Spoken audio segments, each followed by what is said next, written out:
Les festivals d'été tremblent face au risque d'annulation. C'est comme travailler avec une guillotine au-dessus de la tête. On sent bien qu'elle va tomber, mais on continue à préparer un événement qui sera probablement annulé. L'inquiétude est la même chez tous les organisateurs de festivals. Face au risque de propagation du coronavirus, les autorités risquent d'annoncer une annulation de tous les événements cet été. Le ministre de l'Intérieur a encore évoqué cette possibilité, ce matin sur les antennes de la Première. Les bourgmestres qui ont les festivals de Werkte et Tomorrowland ont déjà annoncé qu'il serait préférable d'annuler ces événements vu les rassemblements et les déplacements internationaux qu'ils génèrent. Mais partout, le travail continue. Avec prudence, mais on continue à travailler avec passion, comme si le festival aura lieu, explique Jean-Yves Laffineur, organisateur d'Esperanza. On évite tout au plus de trop nous engager au niveau des investissements. Mais si on doit annuler, ce sera une catastrophe pour beaucoup de gens qui ne vivent que par les festivals d'été. 225 équivalents temps plein perdus sur l'annulation d'un seul festival, catastrophe évaluée du côté du Dour Festival, avec une étude qui date d'il y a quelques années révélait que 225 équivalents temps plein étaient générés par notre festival, détaille le directeur Damien Dufrasne. Je m'inquiète pour tous nos sous-traitants qui s'occupent des scènes, des tentes, ceux-là n'auront plus aucun revenu en cas d'annulation. Le montage du site doit commencer fin mai pour un événement prévu mi-juillet, et à Dour on attend une décision officielle pour savoir comment avancer. Parce qu'en cas d'annulation, il va falloir gérer la suite. Envisager un report ou préparer l'année prochaine.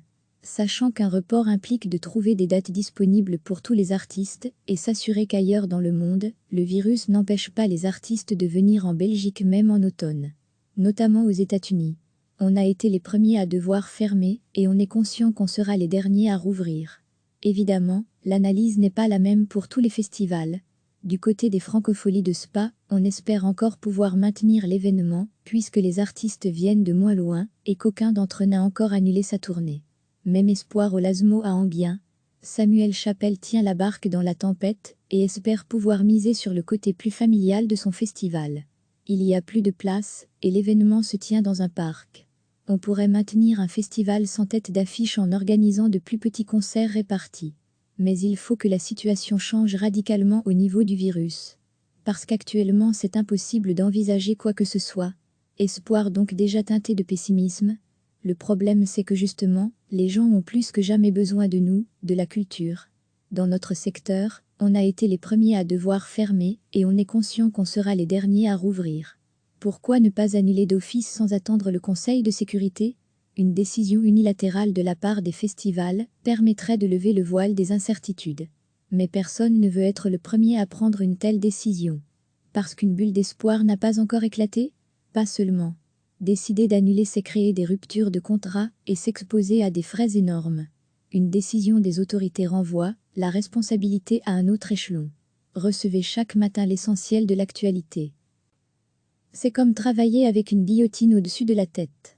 On sent bien qu'elle va tomber, mais on continue à préparer un événement qui sera probablement annulé. L'inquiétude est la même chez tous les organisateurs de festivals. Face au risque de propagation du coronavirus, les autorités risquent d'annoncer une annulation de tous les événements cet été. Le ministre de l'Intérieur a encore évoqué cette possibilité, ce matin sur les antennes de la Première. Les bourgmestres qui ont les festivals de Werkte et Tomorrowland ont déjà annoncé qu'il serait préférable d'annuler ces événements vu les rassemblements et les déplacements internationaux qu'ils génèrent. Mais partout, le travail continue. Avec prudence, mais on continue à travailler avec passion, comme si le festival aura lieu, explique Jean-Yves Laffineur, organisateur d'Esperanza. On évite tout au plus de trop nous engager au niveau des investissements. Mais si on doit annuler, ce sera une catastrophe pour beaucoup de gens qui ne vivent que par les festivals d'été. 225 équivalents temps plein perdus sur l'annulation d'un seul festival, catastrophe évaluée du côté du Dour Festival, avec une étude qui date d'il y a quelques années révélait que 225 équivalents temps plein étaient générés par notre festival, détaille le directeur Damien Dufrasne. Je m'inquiète pour tous nos sous-traitants qui s'occupent des scènes, des tentes, ceux-là n'auront plus aucun revenu en cas d'annulation. Le montage du site doit commencer fin mai pour un événement prévu mi-juillet, et à Dour on attend une décision officielle pour savoir comment avancer. Parce qu'en cas d'annulation, il va falloir gérer la suite. Envisager un report ou préparer l'année prochaine. Sachant qu'un report implique de trouver des dates disponibles pour tous les artistes et s'assurer qu'ailleurs dans le monde, le virus n'empêche pas les artistes de venir en Belgique même en automne. notamment aux États-Unis. On a été les premiers à devoir fermer et on est conscient qu'on sera les derniers à rouvrir. Évidemment, l'analyse n'est pas la même pour tous les festivals. Du côté des Francopholies de Spa, on espère encore pouvoir maintenir l'événement, puisque les artistes viennent de moins loin et qu'aucun d'entre eux n'a encore annulé sa tournée. Même espoir au Lasmo à Enghien. Samuel Chapelle tient la barque dans la tempête et espère pouvoir miser sur le côté plus familial de son festival. Il y a plus de place et l'événement se tient dans un parc. On pourrait maintenir un festival sans tête d'affiche en organisant de plus petits concerts répartis. Mais il faut que la situation change radicalement au niveau du virus. Parce qu'actuellement c'est impossible d'envisager quoi que ce soit. Espoir donc déjà teinté de pessimisme. Le problème c'est que justement, les gens ont plus que jamais besoin de nous, de la culture. Dans notre secteur, on a été les premiers à devoir fermer et on est conscient qu'on sera les derniers à rouvrir. Pourquoi ne pas annuler d'office sans attendre le Conseil de sécurité ? Une décision unilatérale de la part des festivals permettrait de lever le voile des incertitudes. Mais personne ne veut être le premier à prendre une telle décision. Parce qu'une bulle d'espoir n'a pas encore éclaté ? Pas seulement. Décider d'annuler, c'est créer des ruptures de contrat et s'exposer à des frais énormes.